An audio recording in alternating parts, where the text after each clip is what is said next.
बीते साल जुलाई माह में शोभा यात्रा के दौरान नूंह शहर में हिंसा हुई थी, जिसमें जान माल का भारी नुकसान हुआ था। इस बार शोभा यात्रा 22 जुलाई को संभावित बताई जा रही है। यहाँ के स्थानीय विधायक और कांग्रेस के उपनेता आफताब अहमद हमारे साथ इस समय मौजूद हैं। उन्होंने नूंह हिंसा के दौर को बारीकी से देखा है। दोनों समुदाय के लोगों में तालमेल बिठाने में अहम भूमिका निभाई थी। जब हिंसा और आगजनी हो रही थी तो वो बाजार के बीच में लोगों से अपील करने के लिए गए थे और उसका बड़ा असर देखने को मिला था। आफताब अहमद जी, फिर से शोभा यात्रा निकालने की तारीख नजदीक आती जा रही है, उसको कैसे देखते हैं, क्या कहें? सबसे पहले तो मैं कहूंगा कि हमारे इलाके का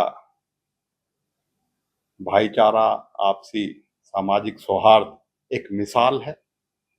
हमेशा से, चाहे 1947 की बात कर लें या सैकड़ों साल का अगर इतिहास उठा के देखें, हमेशा मिलजुल के रहे हैं। ना हमें किसी भी धार्मिक यात्रा का पहले कभी विरोध किया लोगों ने, ना हमने पिछले साल विरोध किया था, ना हम आज के दिन करते हैं।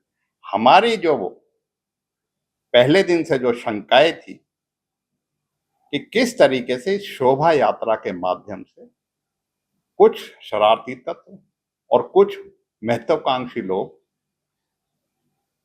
अपनी राजनीतिक रोटी और अपना राजनीतिक लाभ लेना चाहते हैं।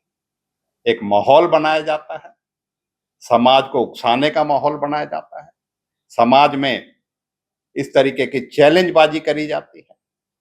और हमारा जो विरोध था वो इसी बात को था कि इन धार्मिक यात्राओं का जो मकसद है वो धार्मिक ही होना चाहिए, उसमें लोगों की आस्था है खूब अपने करें, क्योंकि कभी कोई किस तरह की कोई नहीं हो। लेकिन जानबूझ के और सरकार की निकम्मापन और सरकार की लापरवाही, क्योंकि हमने पहले पिछले साल भी जब हुआ था खुद प्रशासन को इस बारे में आगाह किया था।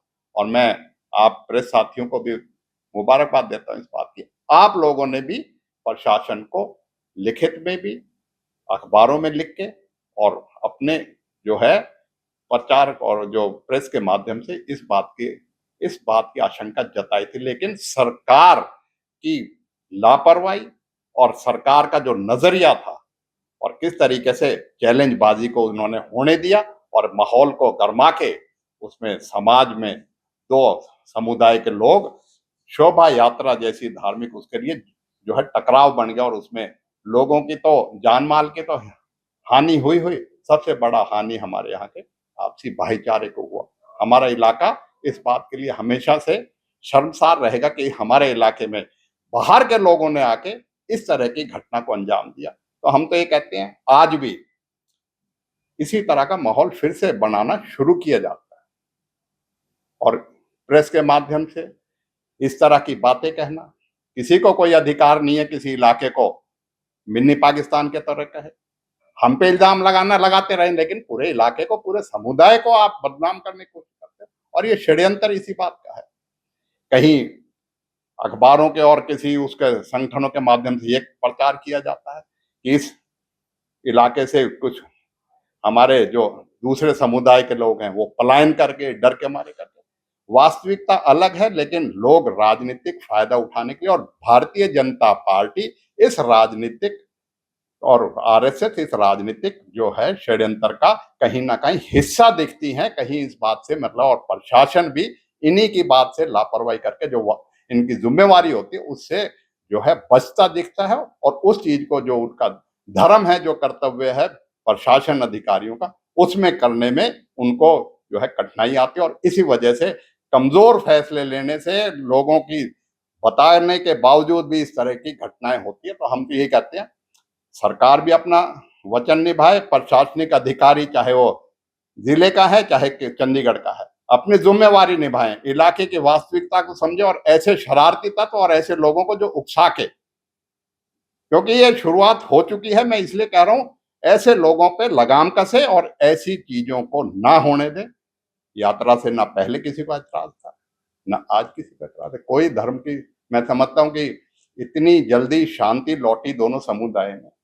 हमने भी प्रयास किए, हमने भाईचारा सम्मेलन किया, लोगों ने कहा हमें तो शर्मसार इस बात की है, बाहर क्या लोग आके इस इलाके को बदनाम करके चले गए।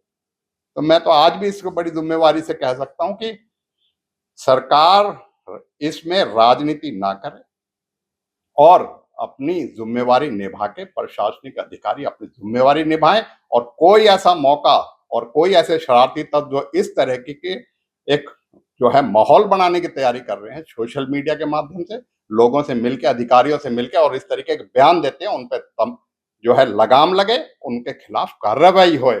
नाहक किसी इलाके को बदनाम करने का किसी को जो है कोई अधिकार नहीं है। मैं समझता हूं कि ऐसे आदमी वो समाज के और किसी भी समुदाय के हितैषी नहीं हो सकते। वो इलाके को आपस में समन्वय को खराब करने के लिए जरूर जो है इस तरीके की बयानबाजी कर रहे हैं। शोभा यात्रा को लेकर आप स्थानीय विधायक हैं, क्या कानून व्यवस्था बनी रहे, एसपी और डीसी से इस बारे में मुलाकात होगी? आयोजकों की जहां तक बात है, जीएस मलिक हैं या नरेंद्र पटेल हैं, जो भी आयोजक हैं, क्या उनसे आपकी बातचीत होगी? हमने जिस तरह जब से पता लगा है एसपी से भी, क्योंकि वो तो नए आए हैं, उनसे भी बात कर ली, पुराने एसपी से भी बात कर ली थी और डिप्टी कमिश्नर से भी कल मिलके अपनी जो शंकाएं हैं, अपनी जो बात है हमने रख दी है। और ये तो हमारे शहर के तो हमारे आपस में ही है, हम हर रोज मिल बैठ के करते ही हैं बातों को। मैं नहीं समझता कि लेकिन बाहर के लोगों का आके प्रेस में बयान देना, अधिकारियों को मतलब इस बात की करना और फिर इन बातें अनगढ़ आरोप लगा के इलाके को और इस चीज को बदनाम करना, मैं समझता हूँ ये जो है इन पर रोक लगनी चाहिए। और प्रशासन अगर इन पर रोक लगाएगा, इस इलाके के लोगों को कोई आपस में वो है ही नहीं, बाहर के आदमी आके इस इलाके के जो है शांति को और इस इलाके के आपसी सौहार्द को खराब करने के लिए मतलब बजिद हैं। पहले जो शोभा यात्रा निकाली जाती रही हैं, उसमें बंदूक और तलवार, हथियारों के साथ कुछ लोग आते हैं, और जब हिंसा हुई थी तो मंदिर से फायरिंग करते हुए भी साफ देखा जा सकता था। बाहरी लोगों का आपने जिक्र किया, तो क्या अनुमति जो प्रशासन देगा उसमें हथियार लाने की अनुमति को आप कैसे देखते हैं? मैं तो समझता हूँ कि प्रशासन की यही तो कमजोरी रही है। यह तो यात्रा की थी, यहाँ तो पंचायत होती है, उसमें लोग हथियार और वो लेके आते हैं। और मेरे को कहने की क्या जरूरत है, उस वक्त के भी केंद्रीय मंत्री, आज के भी केंद्रीय मंत्री, उनका बयान उठा के देख लो कि ये यात्रा थी क्या, यह हथियार यात्रा थी।